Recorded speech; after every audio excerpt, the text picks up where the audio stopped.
nossa mensagem.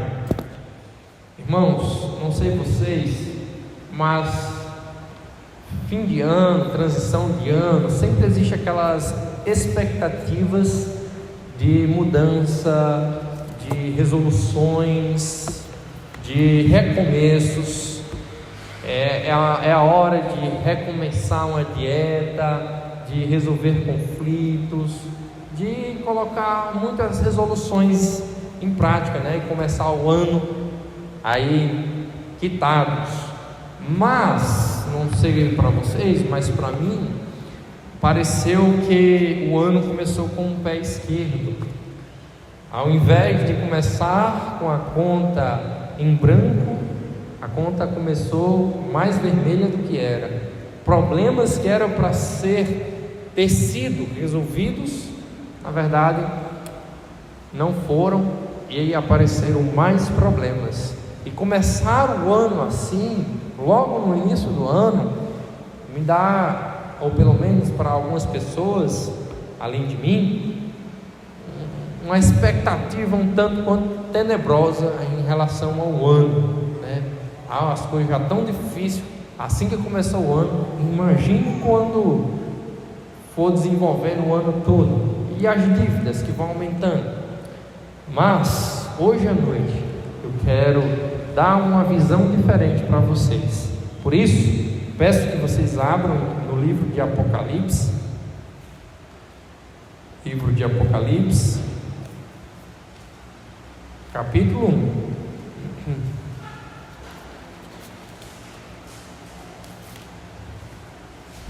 Apocalipse, capítulo 1.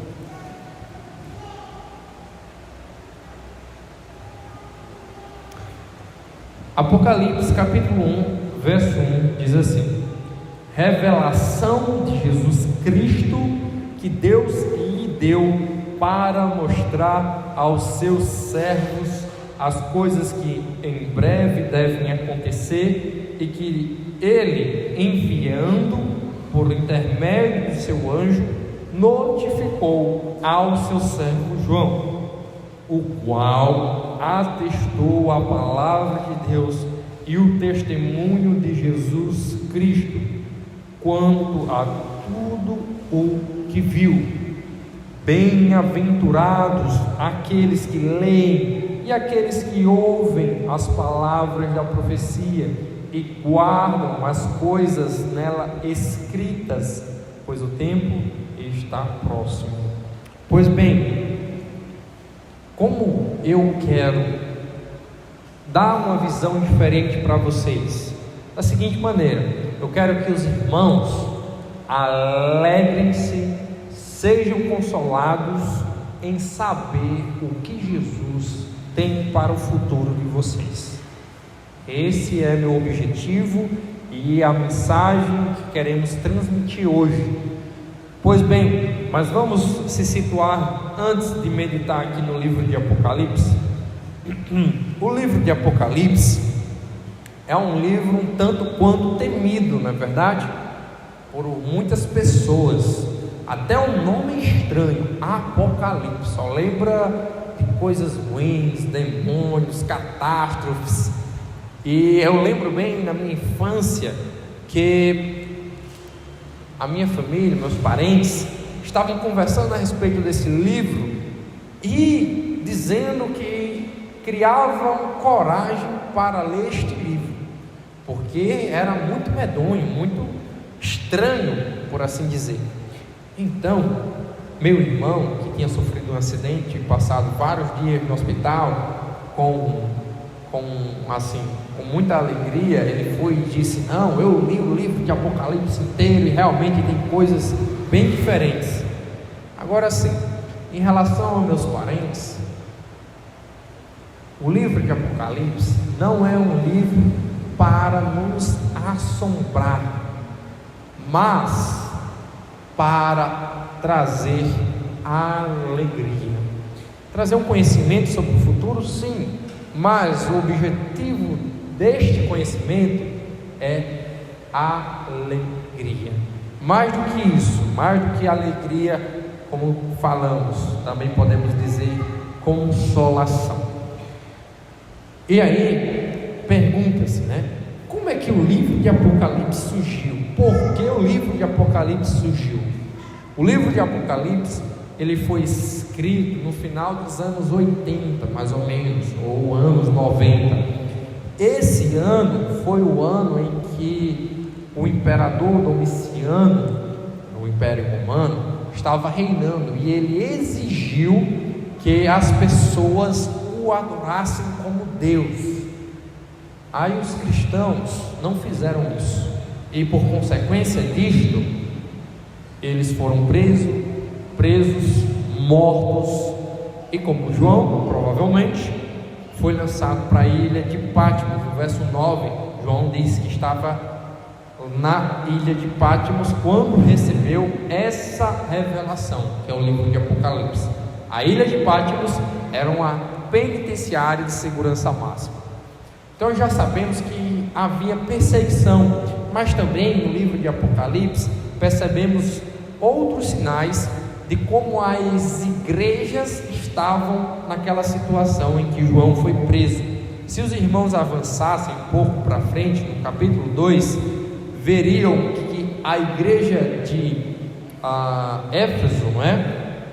Ela tinha enfrentado falsos apóstolos, pessoas mentindo a respeito da apostolicidade. Só que esta igreja, apesar disto, tinha deixado o primeiro amor. Já a igreja de Pérgamo, não é? Ela é nos dito que o trono de Satanás estava nela, e que havia falsos ensinos dentro dela, conduzindo a igreja à imoralidade sexual e à impureza.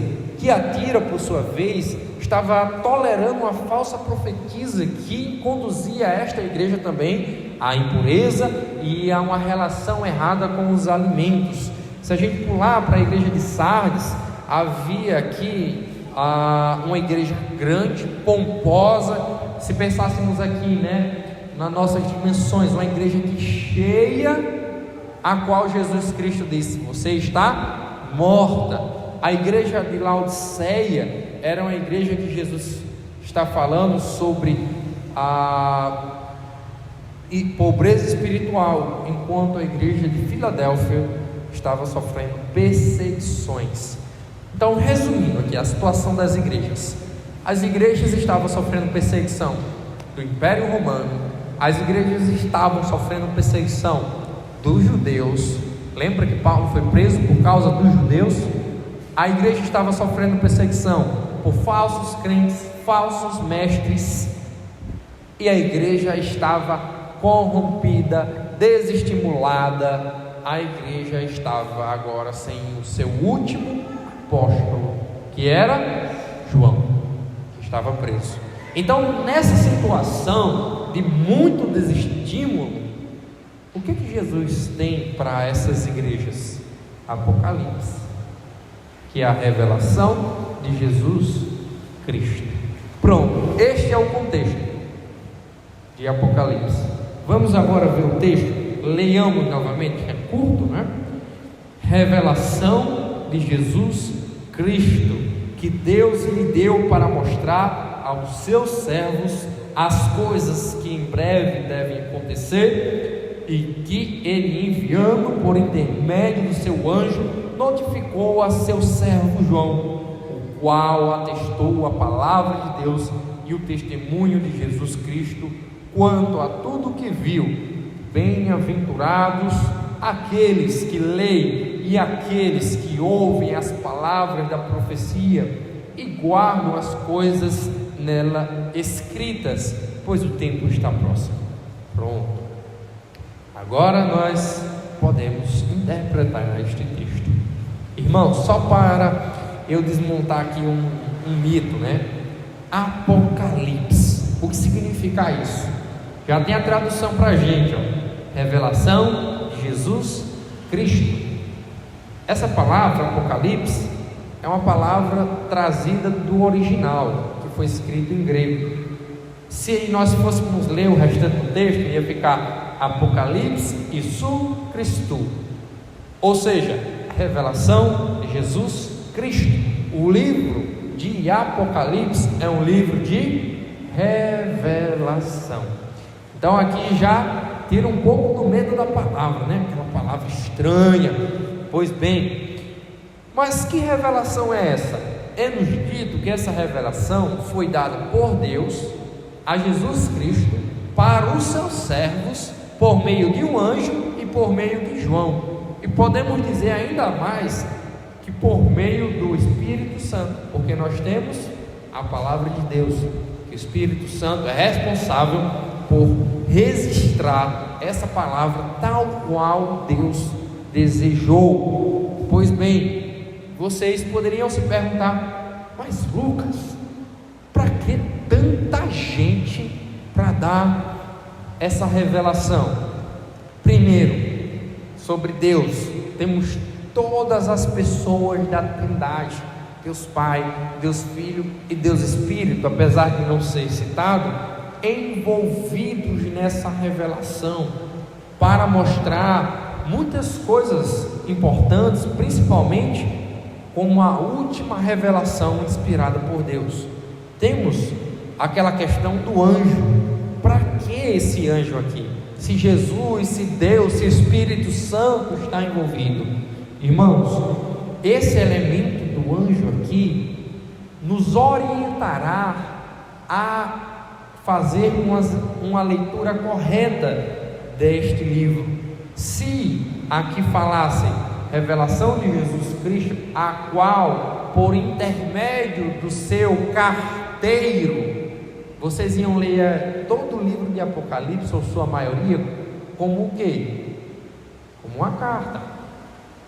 Se aqui falasse por intermédio de um padeiro, provavelmente vocês iam ler como se fosse uma receita de bolo. Se vocês recebessem essa informação por intermédio de um farmacêutico, vocês iam ler isso aqui como se fosse uma bula. Então nós temos leituras diferentes, certo? E como é que é essa leitura por intermédio do seu anjo? O que significa isso? É leituras estranhas? Porque a gente não é anjo. Bem, quando fala isso, ele está se referindo a um tipo de literatura que nós chamamos de literatura apocalíptica, bem parecido com o nome do livro. E essa literatura nos conduz a ler com muitas figuras de linguagem. Você vai ler algo e vai tentar interpretar aquilo que está sendo representado. Segundo, isso nos indicará como a situação que esse povo vive e o que esse livro nos revelará. Por exemplo, o que você espera nesse livro? Um conflito e uma mudança, ou seja, uma resolução de um conflito de maneira cósmica, de maneira assim bem dramática. Você também esperará ver nesses livros apocalípticos presença de anjos, de demônios, mas também você verá nesse livro algo que você não encontra nos evangelhos, que nós chamamos de peregrinação cósmica.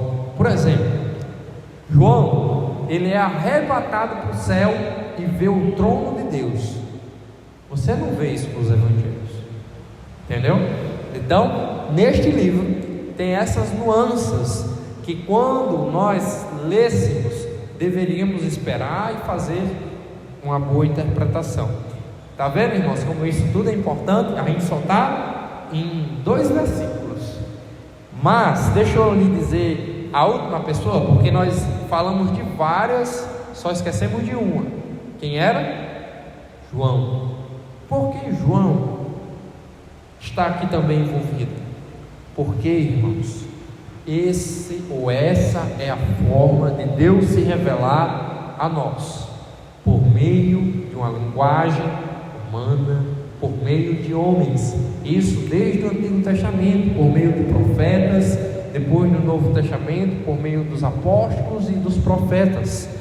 Dessa maneira, o que nós temos aqui é um livro celestial? Sim. É um livro dado por Deus? Sim. É um livro que o próprio Jesus está revelando, e alguns dizem até se mostrando, para nós. Mas este aqui é um livro humano, que foi escrito numa linguagem humana, que foi, vamos dizer assim, impresso de maneira humana.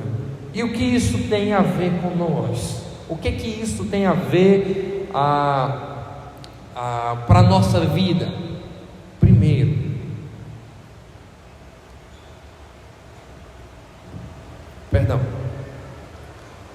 este livro é um livro para nós. Esse é um livro não para pessoas ultra especiais. Se você olhar aqui, Jesus diz, na verdade, o livro nos diz que foi dado a Jesus para que dessem a seus servos, e o próprio João se identifica como servo. Então, se nós somos os servos de Jesus Cristo, esse livro também é para nós, não só para aquelas igrejas, não só para João, mas também para nós. É um livro que deve pertencer à nossa leitura, à nossa memorização, à nossa consulta. Mas deixa eu lhe dizer mais como esse livro modifica, pensando nessa característica de servo. No mundo há uma grande corrida por honra, fama e glória. As pessoas estão enchendo a internet de conteúdo com o afã de ter, com o difícil trabalho de ter aqueles 5 segundos de fama, para ter milhares de seguidores, para alcançar, vamos dizer assim, uma alegria por meio de reputação. E no dia a dia nós percebemos que isso também acontece. Se vocês andarem com algumas pessoas, notará as pessoas contando os seus feitos. Por que essas pessoas contam os seus feitos? Com tanto empenho, com tanto esmero. Provavelmente, algumas vezes, é para ganhar reputação, atenção, valor. Olha quantas coisas eu fiz, os trabalhos que eu realizei, as soluções que eu trouxe, a minha contribuição, a minha empresa, o meu legado. Bem, vocês percebem que no dia a dia as pessoas têm essas conversas, e muitas vezes com o objetivo de trazer honra para si. Mas deixa eu lhe perguntar, e pergunte-se a si mesmo também: isso é algo que alegra e consola realmente nossos corações? Isso é algo que realmente nos preenche de verdade? Ou é só uma alegria assim, passageira, frágil, que se desmancha fácil? Quando todo mundo lhe der as costas, e aí? Como nós podemos realmente tirar alegria disso, tirar consolo disso? Mas, quando nós olhamos para este livro e percebemos que é uma revelação dada aos servos, nós todos somos nivelados. Eu, a irmã Francisca, o irmão Michel, com a irmã Alcinelli, Pronto, nós somos nivelados com os crentes do passado. João foi chamado também de servo. Então, aqui na igreja não existe ninguém especial. Todos são servos de Deus. Todos são servos de Deus. E isso nos quebranta, mas olhe como isso nos levanta, porque nós somos servos de Deus. Ao mesmo tempo que nós não somos iguais, Nós somos muita coisa por sermos servos de Deus. Isso nos dá, vamos dizer assim, uma identidade, irmãos. Pensando naquele contexto de pessoas perdendo seus lares, sofrendo na igreja, perdendo suas vidas, perdendo familiares, perdendo relacionamentos. Que valor essas pessoas tinham? Aqui, uma revelação dada pelo próprio Jesus Cristo aos seus servos. Jesus tem uma mensagem para nós, e isso, vamos dizer assim, coloca-nos em nosso lugar e traz assim, vamos falar, uma consciência do local que nós devemos estar. E dessa maneira, irmãos, nós podemos se alegrar, porque sabemos quem somos e sabemos que o nosso Mestre fala conosco. Bem, uma outra aplicação, voltando àquela questão do livro humano, mas também o livro entregue aos servos. Este livro não é um livro somente para os profissionais ou para as pessoas místicas, por assim dizer. Este é um livro dado ao servo de Jesus Cristo. É um livro para todos. Nós, pensando na reforma protestante, defendemos que a Bíblia deve ser lida por todos, e Apocalipse não foge a essa regra. É um livro que deve fazer parte, vamos falar assim, da nossa farmácia, que é a Bíblia, para moldar nosso caráter, para nos estimular e assim transformar esse livro de medo para um livro que realmente tem a nos dizer. E por fim, deixa eu fazer mais uma aplicação para continuarmos a explicação. Vocês viram quantas pessoas estão envolvidas nessa revelação, Deus, um anjo ou anjos e João. Daí vocês já notam que o livro de Apocalipse é um tanto quanto complexo, porque é um livro que vem no fim da Bíblia. Ele teria que ser um livro bem mais arranjado. E eu quero estimular os irmãos a ver Apocalipse não como um livro esquisito, difícil, mas como um livro tão bem feito, tão organizado, como um tapete, que é todo entrelaçado, todo desenhado. Então vamos ver Apocalipse como um livro belo. Pois bem, vamos voltar para a explicação. Lembrando que nosso objetivo é trazer alegria e consolo em conhecer a mensagem de Jesus Cristo. Vimos até agora o remetente deste livro e os destinatários. Também vimos a forma que esse livro é nos dado, mas é nos dito algumas outras informações. Por exemplo, é nos dito que este livro foi dado para conhecermos o futuro. Veja bem, este livro foi dado para conhecermos o futuro. Em que momento você já teve a alegria em conhecer o futuro? O futuro para a gente mais traz medo do que alegria, porque nós não sabemos o que vai acontecer e nem temos certeza se vai acontecer. Mas deixa eu mostrar um outro propósito. O verso 3 fala de bem-aventurados. Este é um outro propósito desse livro que Jesus Cristo tem para nós. O que é isso, bem-aventurança? Bem-aventurança, irmãos, envolve sim alegria, mas também consolação. É uma palavra difícil de explicar, porque já vem desde o Antigo Testamento. É como falar de plenitude de vida. E pensando na queda do homem, o homem, por ter pecado, ele rompeu com Deus e desta maneira trouxe uma série de problemas para si, causa deste afastamento com Deus, e assim um homem se tornou incompleto.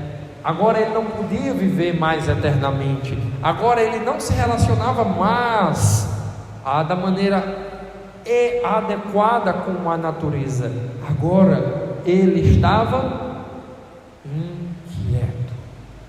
Quando nós temos essa palavra bem-aventurado, nós trazemos essa completude de vida de volta. Não é apenas a alegria, é a alegria, mas envolve consolação, envolve outros elementos. Mas o livro diz que essa bem-aventurança vem para aqueles que leem, aqueles que ouvem e aqueles que guardam. O que significa isso?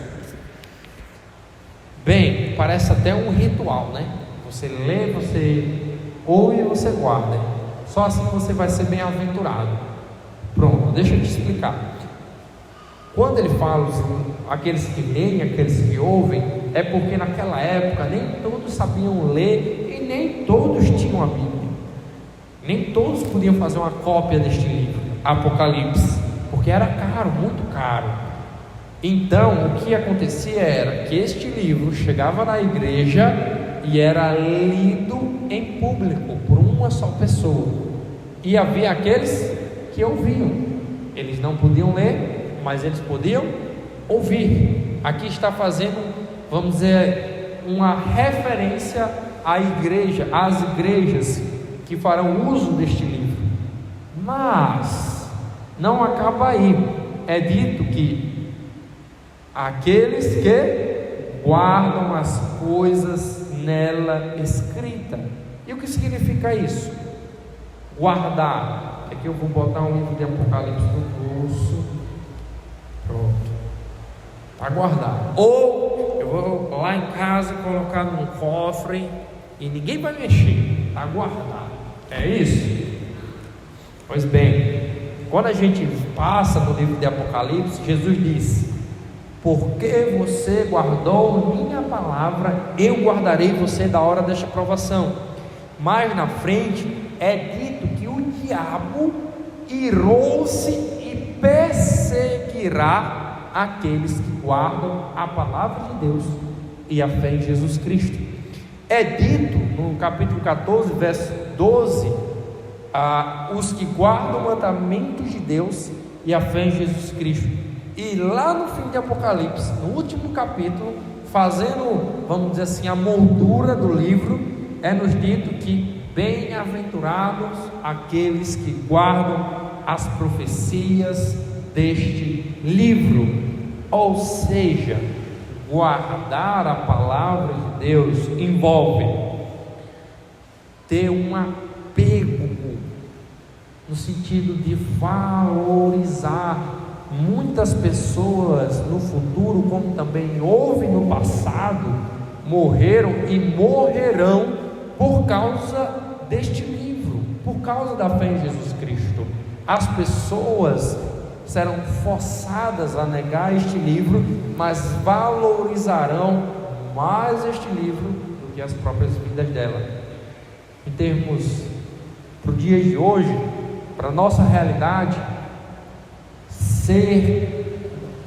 seguir essa palavra, guardar essa palavra é mais preciosa do que todos os nossos bens e a nossa própria vida.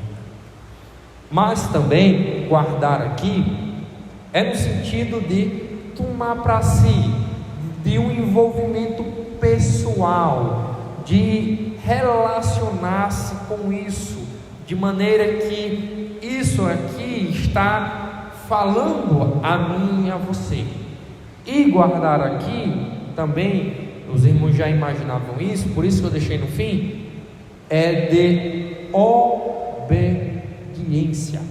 E isso aqui vai ficar bem claro com o outro grupo que vai aparecer no próprio livro, que são chamados daqueles que fazem esta terra a sua morada. Este é um grupo, e aqueles que guardam a palavra são outro grupo, é um outro grupo. Este não obedece a palavra, este obedece. esse não se arrepende, esse se arrepende. Então esses dois grupos são bem distintos dentro do livro de Apocalipse. E isso está nos dizendo o quê? Que bem-aventurados são esses que sofrem perseguição, esses que não estão com prosperidade de vida porque não se amoldam ao mundo, estes que estão passando por dificuldades, que suas igrejas estão sofrendo, estes que estão perseverando na sã doutrina. Pronto, a bem-aventurança vem para estes. É uma mudança de visão, irmãos. A vida do crente é difícil? Mas Jesus Cristo está dizendo: vocês são bem-aventurados. E aqui vamos reparar algumas questões. Uma, ler a palavra de Deus, memorizar a palavra de Deus, fazer nosso devocional. Parece algo muito simples, muito básico para nossas vidas. Nós temos parentes, filhos, sobrinhos, no caso da irmã Francisca, né? Eu acho que já tem netos e bisneto, aí estão com problema no casamento, estão com dívida, estão com provavelmente alguma agiota querendo matar, tem envolvimento com coisa ilícita, tem ameaça de morte, tem isso e aquilo, e você pergunta: como é que isso vai mudar a minha vida? Só ler, memorizar, meditar nessa palavra da seguinte maneira: você terá mais de Deus em sua vida. Você conhecerá o conselho de Deus. Nesses momentos de crise, de desânimo, você terá isso aqui, bem-aventurados são vocês.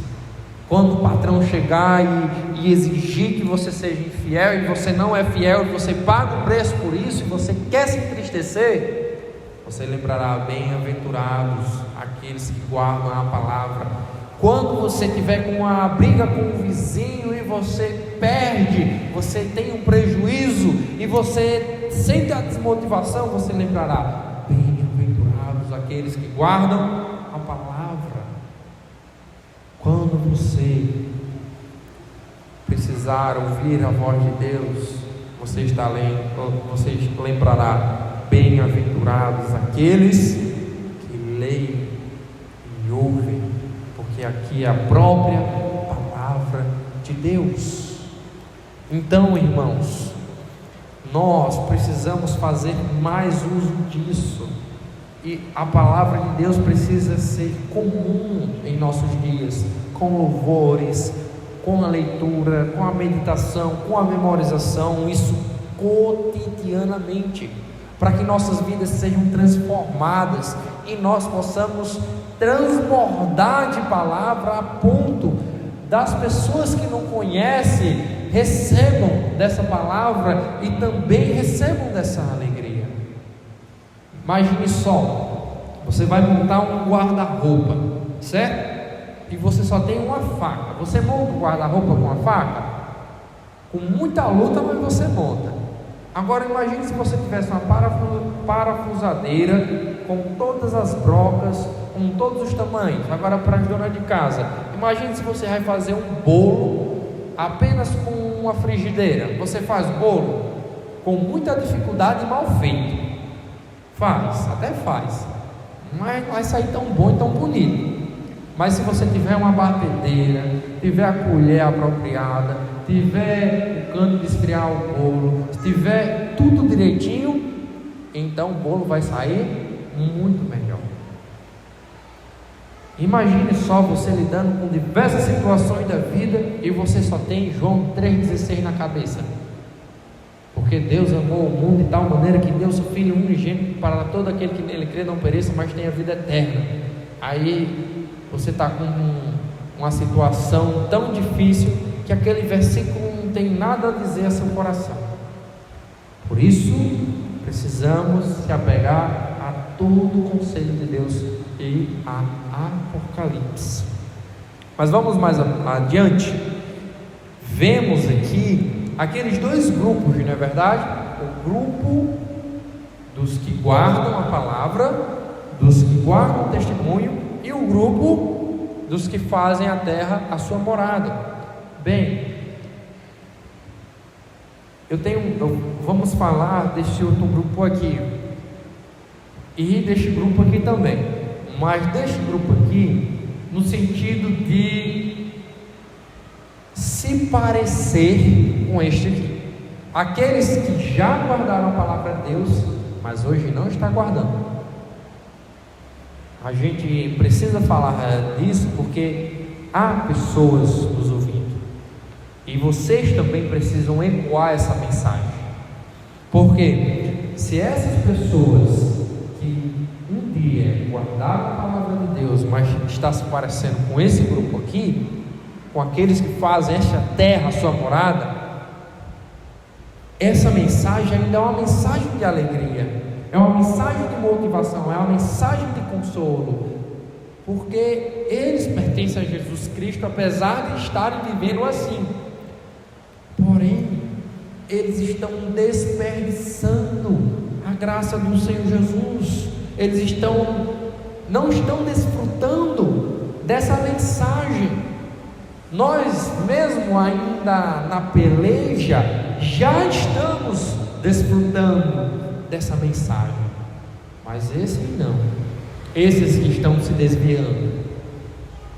Por isso nós chamamos: arrependam-se, não entregue-se aos que vivem, aos que fazem deste mundo a sua morada. Volte-se para Jesus Cristo. E estes que fazem a terra a sua morada, nós também precisamos dizer o seguinte: para nós, a volta de Jesus Cristo é uma alegria, como nós cantamos, é um dia festivo, é um momento esperado, desde que se convertemos, é um momento onde tudo será consertado. Aqui já antecipamos como um tiragosto deste dia, só de receber a mensagem dele, já ouvimos de longe a sua voz, aquele momento em que nossos problemas serão consertados e de fato poderemos viver para ele com tudo que nós temos, poderemos desfrutar desse mundo como se deve, não teremos mais medo do ladrão, não teremos mais essas barreiras. Mas para aqueles que fazem essa terra a sua morada, o dia de Jesus Cristo é um dia tenebroso, porque o que resta para ele, o que está guardado, esperando, é a ira de Deus, que foi derramada na cruz em Jesus Cristo, por causa de nós, mas por ele não. Por isso nós chamamos: arrependa-se, creia em Jesus Cristo, que deu essa paz, que deu essa reconciliação com Deus. Jesus, esse que ressuscitou e apagou a ira de Deus. Mas se você não arrepender, aqui, no lugar de você ler bem-aventurado, você vai ler mal-aventurado, porque o que resta é desolação. Então, irmãos, no fim deste ano, no fim do ano passado, para o início deste, mesmo que nossa vida tenha piorado e as dificuldades aumentado, Jesus Cristo tem uma mensagem para você do futuro. É uma mensagem de alegria, é uma mensagem de consolo. Ele nos mostra o futuro para dizer que, mesmo que as coisas piorem, e realmente vão piorar muito, eu voltarei, eu estou falando com vocês, vocês não estão abandonados, eu resolverei os problemas deste mundo, mas vocês precisarão passar nessas provações, sendo fiéis a esta palavra, para que vocês sejam bem-aventurados. Este ano pode ser um ano mais difícil do que o ano passado, mas podemos ser bem-aventurados se nós ouvirmos a voz do nosso Senhor. Vamos orar?